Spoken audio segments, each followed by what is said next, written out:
mengingat pembentuk undang-undang telah menghendaki lembaga perlindungan saksi dan korban diberikan kewenangan memutuskan adanya kasus-kasus tertentu, yaitu antara lain tindak pidana lain yang mengakibatkan posisi saksi dan korban dihadapkan pada situasi yang sangat membahayakan jiwanya, maka sesuai rekomendasi LPSK tertanggal 11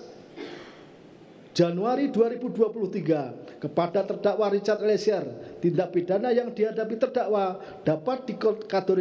dikategorikan termasuk dalam pengertian tindak pidana dalam kasus tertentu sebagaimana dimaksudkan dalam Undang-Undang Nomor 32 Tahun 2014 tentang perubahan Undang-Undang Nomor 13 Tahun sebagaimana dimaksud dalam Undang-Undang Nomor 31 Tahun 2014 tentang perubahan Undang-Undang Nomor 13 Tahun 2006 tentang perlindungan saksi dan korban. Menimbang bahwa syarat selanjutnya untuk dapat ditetapkan sebagai pelaku yang bekerja sama, justice kolaborator terdakwa bukanlah sebagai pelaku utama. Menimbang bahwa PAF Lamintang menerjemahkan Dader sebagai pelaku. Pasal 55 ayat 1 KUH Pidana menentukan siapa yang disebut sebagai Dader. Pelaku-pelaku yaitu antara lain pelaku plegen, menyuruh lakukan plegen, turut serta melakukan plegen, dan yang membujuk, menggerakkan wetlogen. Menimbang bahwa mengingat dalam Undang-Undang Nomor 31 Tahun 2015 tentang perubahan Undang-Undang Nomor 13 Tahun 2006 menentukan syarat justice kolaborator adalah bukan pelaku utama,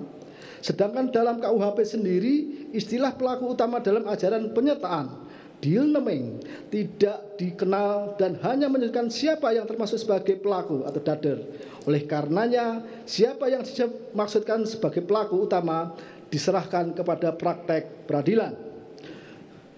Menimbang bahwa telah ternyata terdakwa merupakan orang yang turut serta melakukan plegen, sedangkan dalam turut serta melakukan plegen tidaklah semua yang turut serta melakukan harus memenuhi rumusan delik.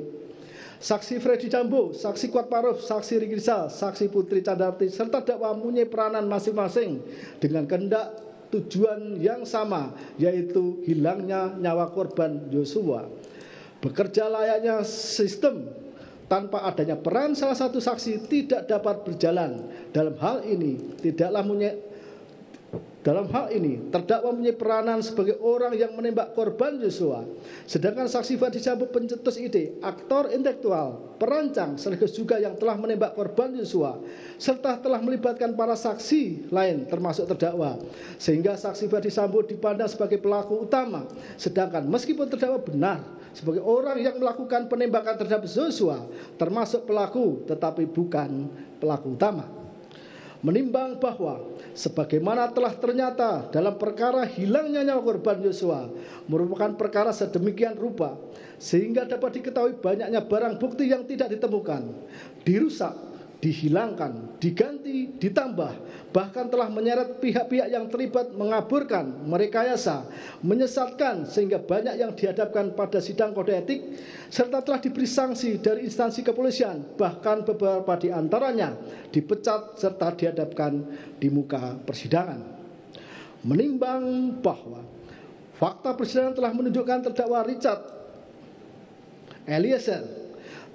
Pudiang Lumiu telah membuat terang perkara hilangnya nyawa korban Yosua dengan keterangan yang jujur, konsisten, logis, serta bersesuaian dengan alat bukti tersisa lain yang ada sehingga sangat membantu perkara aku terungkap. Meskipun untuk itu menempatkan terdakwa dalam posisi dan situasi yang sangat membahayakan jiwanya, mengingat terdakwa praktis berjalan sendirian. Menimbang bahwa selanjutnya majelis telah menerima surat permohonan pengajuan amicus curiae sahabat pengadilan terhadap perkara terdakwa Richard Eliezer dari berbagai pihak, antara lain Institute for Criminal Justice Reform, Ikatan Alumni Fakultas Hukum Universitas Trisakti, Farida Law Office, Tim Advokasi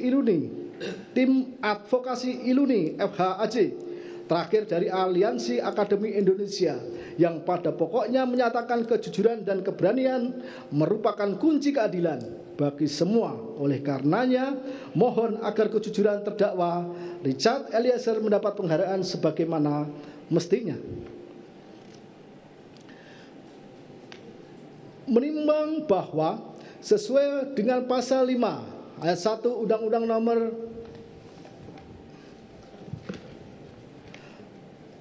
48 tahun 2009 tentang kekuasaan kehakiman, majelis tidak akan menutup mata dan merasa mendapat tekanan berkaitan dengan permohonan amicus curiae terhadap perkara terdakwa Richard Eliezer. Sebaliknya, memandang sebagai bentuk kecintaan pada bangsa dan negara, khususnya dalam penegakan hukum, sehingga para pihak baik lembaga maupun aliansi yang mempresentasikan harapan masyarakat luas terpanggil menyampaikan keadilan yang dirasakan dan didambakan ditegakkan khususnya terhadap terdakwa Richard Eliezer. Menimbang bahwa untuk itu berdasarkan apa yang telah dipertimbangkan serta adanya kebenaran fakta, penyebab meninggalnya korban Yosua telah dikepung berbagai pihak yang mengakibatkan gelapnya perkara, sehingga kebenaran dan keadilan nyaris muncul terbalik, maka kejujuran, keberanian, dan keteguhan terdakwa dengan berbagai risiko telah menyampaikan kejadian sesungguhnya sehingga layak terdakwa ditetapkan sebagai saksi dan pelaku yang bekerja sama, justice kolaborator, serta berhak mendapatkan penghargaan sebagaimana ditentukan dalam pasal 10A Undang-Undang Nomor 31 Tahun 2014 tentang perubahan Undang-Undang Nomor 13 Tahun 2006. Menimbang bahwa berdasarkan seluruh pertimbangan di atas dan ketika terdakwa Eliezer telah mengetahui bahwa perbuatannya sangat jahat, menyadari, menyesal, meminta maaf kepada keluarga korban Yosua, selanjutnya berbalik 180 derajat secara nyata, melangkah maju, memperbaiki kesalahan, meskipun harus melewati jalan terjal, berisiko demi kebenaran, dan hal itu telah terdakwa Richard Eliezer tunjukkan sebagai bentuk pertobatan, maka menurut hemat majelis adalah adil apabila pidana yang dijatuhkan kepada terdakwa Richard Eliezer ditentukan sebagaimana dalam amar putusan.